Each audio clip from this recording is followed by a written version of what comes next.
বিশ্বের দীর্ঘতম সমুদ্র সৈকত কক্সবাজার। প্রতিবার এখানে এলেই মনে হয় প্রকৃতির নতুন করে চমক দেওয়ার জন্য অপেক্ষা করে আছে। আজ আমি বের হয়েছি কক্সবাজার টেকনাফ মেরিন ড্রাইভ হয়ে।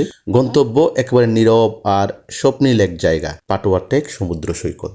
মেরিন ড্রাইভে গাড়ি চলতেই এক পাশে বিশাল পাথুরে সমুদ্রের গর্জন, আর এক পাশে পাহাড়ের সবুজ দেয়াল। দৃশ্যটা এমন যে চোখ ফেরানোই যায়। আসসালামু আলাইকুম।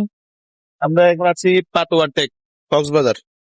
দিনের বেলায় এই সৈকত যেমন সুন্দর, রাতের বেলায় ততটাই রহস্যময়। বালিতে আছে পড়া ঢেউ আর জ্যোৎস্নার আলোয় মনে হয় যেন অসংখ্য রত্ন ছড়িয়ে আছে চারিদিকে। বর্ষাকালে পাহাড় আর অরণ্যের রূপ এখানে আরো জীবন্ত হয়ে ওঠে। কখনো কখনো রাতে দেখা মেলে প্রাকৃতিক উজ্জ্বলা, নির্জন সৈকতে আর গভীর অরণ্য মিলেমিশে তৈরি করে এক স্বপ্নের জগৎ। কিভাবে যাবেন এই পাটোয়া টেক সমুদ্র সৈকত? প্রথমে আপনাকে কক্সবাজার পৌঁছাতে হবে। বাংলাদেশের যে কোনো জায়গা থেকেই এখানে আসা খুবই সহজ। কক্সবাজার শহরের ডলফিন মোড় থেকে পাটোয়া টেক যেতে সময় লাগে 1 ঘন্টা। এখানে অনেক ধরনের গাড়ি পাওয়া যায়, বিশেষ করে সিএনজি, ছাদকলা জিপ, অটোরিকশা। সিএনজি 1000 থেকে 1500 টাকা আসা যাওয়া ভাড়া, ছাদকলা জিপ 3000 থেকে 4000 টাকা নেবে, আর অটোরিকশা 800 থেকে 1200 টাকা। যেই গাড়িতে যান না কেন অবশ্যই আগে দরদাম করে নেবেন, কারণ দরদাম না করলে আপনারা কিন্তু ঠকবেন। আর আপনাদের গ্রুপ সদস্য অনুযায়ী আপনারা গাড়ি নেবেন, সিএনজি, অটোরিকশা কিংবা জিপ গাড়ি।